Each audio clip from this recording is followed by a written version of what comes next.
एक औरत को अपने पूर्व जन्मों के पापों का फल भोगना पड़ा। कहानी श्रापित विरासत। रानी का जीवन बाहरी तौर पर बहुत सुखद था। वह एक धनी और प्रतिष्ठित परिवार में पैदा हुई थी। उसे कभी किसी चीज की कमी नहीं हुई, लेकिन उसके भीतर एक अजीब सी बेचैनी और अपराध का भाव हमेशा बना रहता था, जिसका कारण वह खुद भी नहीं जानती थी। उसे अक्सर बुरे सपने आते थे, जिनमें वह किसी को पीड़ा पहुंचा रही होती थी या किसी अन्याय का हिस्सा बन रही होती थी। रानी के परिवार में एक अजीब सी परंपरा चली आ रही थी। हर पीढ़ी में किसी एक सदस्य को गंभीर बीमारी या दुर्भाग्य का सामना करना पड़ता था। रानी की दादी लकवे से ग्रस्त थीं। उसके चाचा की एक दुर्घटना में मृत्यु हो गई थी और अब रानी खुद एक रहस्यमय बीमारी से जूझ रही थी, जिसका कोई इलाज नहीं मिल रहा था। एक दिन रानी की मुलाकात एक वृद्ध और ज्ञानी साधु से हुई। रानी ने उन्हें अपनी बीमारी और अपने भीतर की बेचैनी के बारे में बताया। साधु ने ध्यान से उसकी बातें सुनी और फिर कहा, तुम्हारे वर्तमान कष्ट तुम्हारे पूर्व जन्मों के पापों का फल है। तुम्हारे पूर्वज ने अतीत में कुछ ऐसे घोर कर्म किए थे, जिनका नकारात्मक प्रभाव तुम्हारी पीढ़ी पर पड़ रहा है। साधु ने रानी को बताया कि उसके एक पूर्वज एक शक्तिशाली राजा थे, जिन्होंने अपनी सत्ता के मद में कई निर्दोष लोगों पर अत्याचार किए थे। उन्होंने अन्याय और क्रूरता का मार्ग अपनाया था, जिसके कारण उन लोगों की आत्माएं आज भी उनके वंशजों को पीड़ा पहुंचा रही हैं। रानी यह सुनकर हैरान रह गई। उसे अपने पूर्वज के इन पापों के बारे में कुछ भी नहीं पता था। साधु ने उसे बताया कि पूर्व जन्मों के कर्मों का फल पीढ़ी दर पीढ़ी भी चल सकता है, जब तक कि उस नकारात्मक ऊर्जा को शांत न किया जाए। साधु ने रानी को प्रायश्चित करने और अपने पूर्वज के पापों को धोने का मार्ग बताया। उन्होंने उसे दान पुण्य करने, गरीबों की सेवा करने और उन आत्माओं की शांति के लिए प्रार्थना करने की सलाह दी, जिन्होंने उसके पूर्वज के कारण कष्ट सहा था। रानी ने साधु की बातों का पालन करना शुरू कर दिया। उसने अपनी संपत्ति का एक बड़ा हिस्सा दान में दे दिया, गरीबों और जरूरतमंदों की मदद की और हर दिन उन आत्माओं की शांति के लिए प्रार्थना की। धीरे धीरे रानी के भीतर की बेचैनी कम होने लगी और उसकी बीमारी में भी सुधार आने लगा। यह कहानी रानी के जीवन के एक महत्वपूर्ण मोड़ को दर्शाती है, जहां उसे अपने परिवार के पूर्व जन्मों के पापों का बोझ उठाना पड़ा। उसकी बीमारी और आंतरिक अशांति उस नकारात्मक कर्म का परिणाम थी जो उसके पूर्वज ने किया था। रानी ने प्रायश्चित और अच्छे कर्मों के माध्यम से उस नकारात्मक ऊर्जा को कम करने का प्रयास किया। क्या वह पूरी तरह से इस श्राप से मुक्त हो पाएगी? क्या उसके अच्छे कर्म उसके पूर्वज के पापों को धो पाएंगे? यह एक ऐसा प्रश्न है जिसका उत्तर उसके भविष्य के कर्मों पर निर्भर करता है। यह कहानी दर्शाती है कि कैसे पूर्व जन्मों के पापों का फल वर्तमान जीवन में दुख और कष्ट के रूप में सामने आ सकता है, और कैसे प्रायश्चित और अच्छे कर्मों के माध्यम से उस नकारात्मक प्रभाव को कम किया जा सकता है।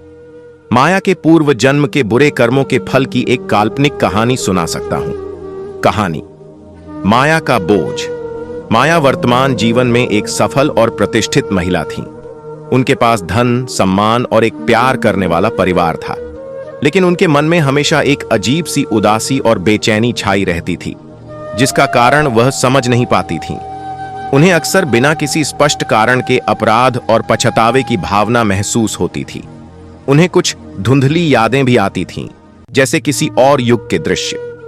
इन यादों में वह एक अलग ही व्यक्ति होती थीं, अक्सर किसी को धोखा देती हुई, किसी के साथ अन्याय करती हुई या किसी के दुख का कारण बनती हुई। ये यादें इतनी परेशान करने वाली होती थीं कि माया कई बार रात भर सो नहीं पाती थीं। उनके जीवन में कुछ अजीब सी नकारात्मक घटनाएं भी बार बार होती थीं। उन्हें अक्सर अपने करीबी लोगों से धोखा मिलता था, उनके व्यापार में अचानक नुकसान होता था और उनकी सेहत भी अक्सर खराब रहती थी।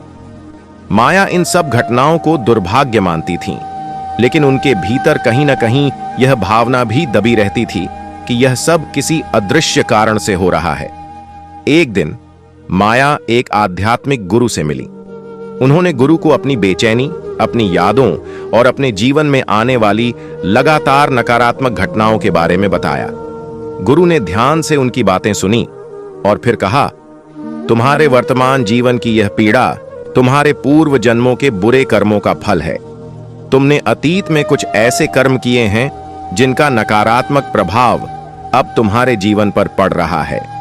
गुरु ने माया को बताया कि उनकी धुंधली यादें उनके पिछले जन्मों के कर्मों की झलकियां हैं। एक जन्म में उन्होंने विश्वासघात किया था, दूसरे में उन्होंने अन्याय किया था और कई जन्मों में उन्होंने दूसरों को दुख पहुंचाया था। इन बुरे कर्मों की नकारात्मक ऊर्जा उनके साथ चली आ रही थी और वर्तमान जीवन में बाधाओं और दुख के रूप में प्रकट हो रही थी। गुरु ने माया को समझाया कि पूर्व जन्मों के बुरे कर्मों का फल भोगना पड़ता है ताकि आत्मा शुद्ध हो सके और आगे की यात्रा के लिए तैयार हो सके। यह एक तरह का ब्रह्मांडीय न्याय है जो हर कर्म का लेखा जोखा रखता है। हालांकि गुरु ने यह भी बताया कि माया अपने वर्तमान कर्मों से इस नकारात्मक प्रभाव को कम कर सकती है। उन्होंने उन्हें पश्चाताप करने, जरूरतमंदों की मदद करने और अधिक से अधिक अच्छे कर्म करने की सलाह दी। उन्होंने कहा कि सकारात्मक कर्मों की शक्ति बुरे कर्मों के नकारात्मक प्रभाव को संतुलित कर सकती है और धीरे धीरे उसे समाप्त कर सकती है। माया ने गुरु की बातों को गंभीरता से लिया और अपने जीवन में बदलाव लाना शुरू कर दिया। उन्होंने दान पुण्य किया, दूसरों की सेवा की और हमेशा सत्य और धर्म के मार्ग पर चलने की कोशिश की। धीरे धीरे उनके भीतर की बेचैनी कम होने लगी और उनके जीवन में सकारात्मक बदलाव आने लगे। उन्हें अब पहले से अधिक शांति और संतोष महसूस होने लगा।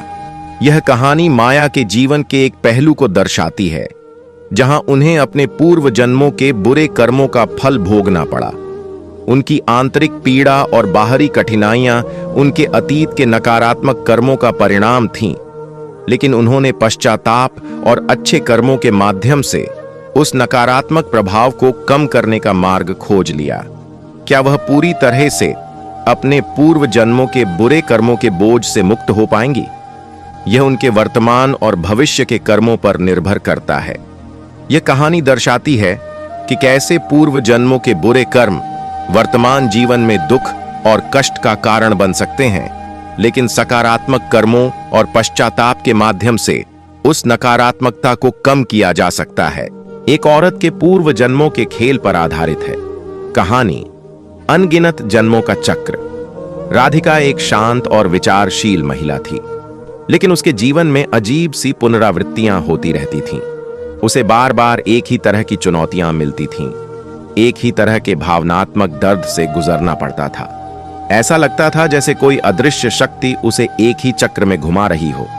उदाहरण के लिए, राधिका हमेशा ऐसे रिश्तों में पड़ती थी जहां उसे धोखा मिलता था, चाहे वह प्रेम संबंध हो या दोस्ती। अंत में उसे विश्वासघात का सामना करना पड़ता था। वह इस पैटर्न को समझ नहीं पाती थी क्योंकि वह हमेशा वफादार और समर्पित रहती थी। उसे ऊंचाइयों से भी बहुत डर लगता था, इतना कि वह किसी बहुमंजिला इमारत की बालकनी पर भी जाने से घबराती थी। उसे इस डर का कोई तार्किक कारण याद नहीं था, क्योंकि उसके वर्तमान जीवन में उसके साथ ऐसा कोई हादसा नहीं हुआ था। एक बार राधिका एक आध्यात्मिक गुरु से मिली। गुरु ने उसकी बातों को ध्यान से सुना और फिर कहा, तुम्हारे वर्तमान जीवन की ये कठिनाइयां तुम्हारे पूर्व जन्मों के कर्मों का खेल है। तुमने अतीत में कुछ ऐसे कर्म किए हैं जिनका फल तुम्हें इस जन्म में भुगतना पड़ रहा है। गुरु ने राधिका को ध्यान और आत्ममंथन करने की सलाह दी। धीरे धीरे राधिका को अपने भीतर कुछ धुंधली छवियां दिखने लगीं। एक जन्म में उसने खुद किसी के साथ विश्वासघात किया था, जिसके कारण उसे बहुत दुख पहुंचा था। एक अन्य जन्म में वह एक ऊंची पहाड़ी से गिर गई थी, जिससे उसे ऊंचाई से डर बैठ गया था। इन पूर्व जन्मों की स्मृतियों ने राधिका को अपने वर्तमान जीवन के पैटर्न को समझने में मदद की। उसे एहसास हुआ कि वह अनजाने में ही उन पुरानी गलतियों को दोहरा रही थी या उन पुराने कर्मों के फल को भोग रही थी। गुरु ने उसे बताया कि इन कर्मों के बंधन से मुक्त होने का एकमात्र तरीका है वर्तमान में सही कर्म करना, दूसरों के प्रति प्रेम और करुणा का भाव रखना और अपनी गलतियों से सीखना। राधिका ने गुरु की बातों का पालन किया। उसने अपने व्यवहार में बदलाव लाना शुरू किया, दूसरों पर विश्वास करना सीखा और अपने डर का सामना करने की कोशिश की। धीरे धीरे उसके रिश्तों में स्थिरता आने लगी और ऊंचाई का डर भी कम होने लगा। यह कहानी राधिका के जीवन के एक पड़ाव को दर्शाती है, जहां उसे अपने पूर्व जन्मों के कर्मों के खेल का एहसास होता है। यह खेल अभी भी जारी है, लेकिन अब राधिका के पास इसे समझने और बदलने की शक्ति है। क्या वह पूरी तरह से इस चक्र से मुक्त हो पाएगी? क्या वह अपने भविष्य को अपने वर्तमान कर्मों से बेहतर बना पाएगी? यह एक ऐसा प्रश्न है जिसका उत्तर उसके आगे के जीवन में छिपा है। यह कहानी दर्शाती है कि कैसे पूर्व जन्मों के कर्म हमारे वर्तमान जीवन को प्रभावित कर सकते हैं और कैसे आत्मज्ञान और सही कर्मों के माध्यम से हम उन प्रभावों को बदल सकते हैं जो एक औरत के पूर्व जन्म के कर्मों के खेल से जुड़ी हो सकती है। अधूरी कहानी। छाया मीरा के जीवन में एक अजीब सी उदासी हमेशा छाई रहती थी। सब कुछ होते हुए भी एक प्यार करने वाला परिवार, एक सफल करियर, उसके मन के किसी कोने में एक खालीपन महसूस होता था। उसे अक्सर धुंधली सी यादें आती थीं, जैसे किसी और युग की तस्वीरें जिनमें वह एक अलग ही रूप में दिखती थी, किसी अनजान व्यक्ति के साथ एक अधूरा सा रिश्ता जी रही होती थी। कभी उसे लगता जैसे वह किसी विशाल महल के गलियारों में अकेली घूम रही है, किसी का इंतजार कर रही है जो कभी नहीं आएगा। कभी उसे किसी वीरान समुद्र तट की रेत पर अपने कदमों के निशान मिटते हुए दिखते एक अनकही विदाई का दर्द उसकी छाती में उठता। ये सपने या यादें इतनी जीवंत होती थीं कि मीरा कई बार वर्तमान और अतीत के बीच का अंतर भूल जाती थी। उसके स्वभाव में भी एक अजीब सी स्थिरता और त्याग का भाव था। वह दूसरों की मदद के लिए हमेशा तत्पर रहती थी, अपनी जरूरतों को अक्सर पीछे छोड़ देती थी। लोग उसे दयालु और निस्वार्थ कहते थे, पर मीरा जानती थी कि यह गुण उसके भीतर गहराई से समाया हुआ है, जैसे किसी पुराने जन्म का संस्कार हो। एक दिन मीरा एक पुरानी हवेली देखने गई। खंडहर हो चुकी उस इमारत में प्रवेश करते ही उसे एक तीव्र अनुभूति हुई, जैसे वह बरसों बाद अपने घर लौट आई हो। हवेली के एक कमरे में उसे एक अधूरा चित्र मिला, एक सुंदर स्त्री का चेहरा, पर आंखें अधूरी थीं। उस चेहरे में मीरा को अपनी ही झलक दिखाई दी, पर साथ ही एक गहरी वेदना भी झलक रही थी। उसी हवेली के पास उसे एक पुराना शिलालेख मिला, जिस पर एक प्रेम कहानी खुदी हुई थी, एक राजकुमारी और एक साधारण कलाकार की कहानी, जिनका प्यार अधूरा रह गया था, शायद किसी षड्यंत्र या दुर्भाग्य के कारण। राजकुमारी का नाम माधवी था और कलाकार का नाम देव। पढ़ते पढ़ते मीरा के आंखों से आंसू बहने लगे, जैसे वह उस अधूरी प्रेम कहानी को स्वयं जी रही हो। मीरा को लगने लगा कि उसकी वर्तमान जिंदगी का खालीपन, उसकी वह धुंधली यादें उस अधूरे प्रेम का ही परिणाम है। शायद पिछले जन्म में माधवी और देव अपने प्यार को पूरा नहीं कर पाए थे और उस अधूरेपन की छाया मीरा के वर्तमान जीवन पर पड़ रही थी। उस दिन के बाद मीरा के सपनों में थोड़ी स्पष्टता आने लगी। उसे देव का चेहरा दिखने लगा, उसकी आवाज सुनाई देने लगी। वह समझ गई कि उसके भीतर की बेचैनी उस अधूरे रिश्ते की कसक है जो समय के पार उसे महसूस हो रही है। लेकिन यह कहानी यहीं अधूरी रह जाती है। क्या मीरा उस पिछले जन्म के बंधन से मुक्त हो पाएगी? क्या उसे इस जन्म में उस अधूरे प्यार का कोई अंश मिलेगा? क्या वह उस खालीपन को भर पाएगी? यह एक ऐसा प्रश्न है जिसका उत्तर समय के गर्भ में छिपा है, मीरा की अधूरी कहानी की तरह। यह एक काल्पनिक कहानी है जो पूर्व जन्म के कर्मों के प्रभाव और एक अधूरी कहानी के विचार को प्रस्तुत करती है। इस सिद्धांत के कुछ मुख्य पहलू इस प्रकार हैं। हर कर्म का फल होता है। अच्छे कर्मों का फल अच्छा होता है और बुरे कर्मों का फल बुरा होता है। यह फल सुख या दुख, सफलता या असफलता, स्वास्थ्य या बीमारी के रूप में मिल सकता है। संचित कर्म, संचिता कर्म। हमारे पिछले जन्मों के अनगिनत कर्म संचित रहते हैं। इनमें से कुछ कर्म इस जन्म में फल देते हैं, जबकि कुछ भविष्य के जन्मों के लिए शेष रह जाते हैं। प्रारब्ध कर्म, प्रारब्धा कर्म। यह संचित कर्मों का वह हिस्सा है जो इस जन्म में फल देने के लिए तैयार है। इसे भाग्य या प्रारब्ध भी कहा जाता है और ऐसा माना जाता है कि इसे पूरी तरह से टाला नहीं जा सकता, हालांकि इसे कम जरूर किया जा सकता है। क्रियमाण कर्म, क्रियमाना कर्मा। यह वह कर्म है जो हम इस जन्म में करते हैं। यह हमारे संचित कर्मों में जुड़ता जाता है और भविष्य के जन्मों के फल को निर्धारित करता है। कर्मों का चक्र। आत्मा अपने कर्मों के फल भोगने के लिए पुनर्जन्म के चक्र से गुजरती है। यह चक्र तब तक चलता रहता है जब तक कि सभी कर्मों का फल भोग न लिया जाए और मोक्ष प्राप्त न हो जाए। इस मान्यता के कई कारण दिए जाते हैं। न्याय। यह सिद्धांत ब्रह्मांडीय न्याय की भावना प्रदान करता है। यह समझाता है कि क्यों कुछ लोग धनी और सुखी जीवन जीते हैं जबकि अन्य दुख और गरीबी में पलते हैं। यह माना जाता है कि यह उनके पिछले जन्मों के कर्मों का फल है। जिम्मेदारी।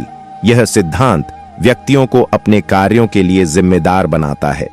यह सिखाता है कि हमारे वर्तमान कर्म हमारे भविष्य को आकार देते हैं। प्रेरणा। यह सिद्धांत अच्छे कर्म करने और बुरे कर्मों से बचने की प्रेरणा देता है क्योंकि हर कर्म का अंततः फल मिलता है।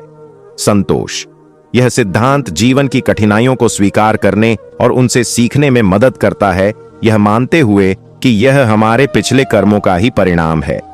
हालांकि यह ध्यान रखना महत्वपूर्ण है कि कर्म का सिद्धांत भाग्यवादी नहीं है। यह नहीं कहता कि हमारा भविष्य पूरी तरह से पूर्व निर्धारित है। हमारे वर्तमान कर्मों में भविष्य को बदलने की शक्ति होती है। हम अपने प्रारब्ध के प्रभाव को कम कर सकते हैं और अपने भविष्य के लिए बेहतर कर्म संचित कर सकते हैं।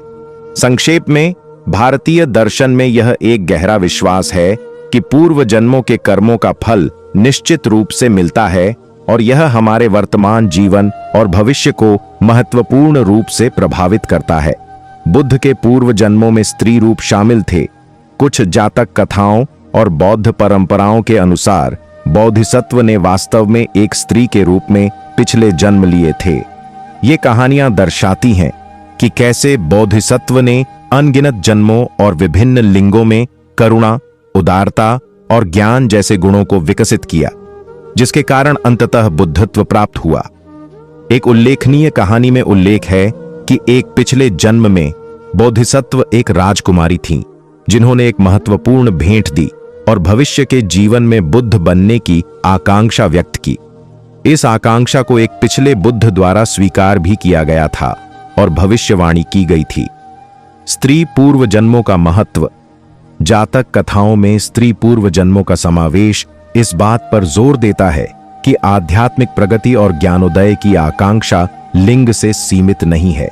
यह संभावित पूर्वाग्रहों का खंडन करता है और इस बात पर प्रकाश डालता है कि पुरुष और महिला दोनों में बुद्धत्व के लिए आवश्यक गुणों को विकसित करने की क्षमता है।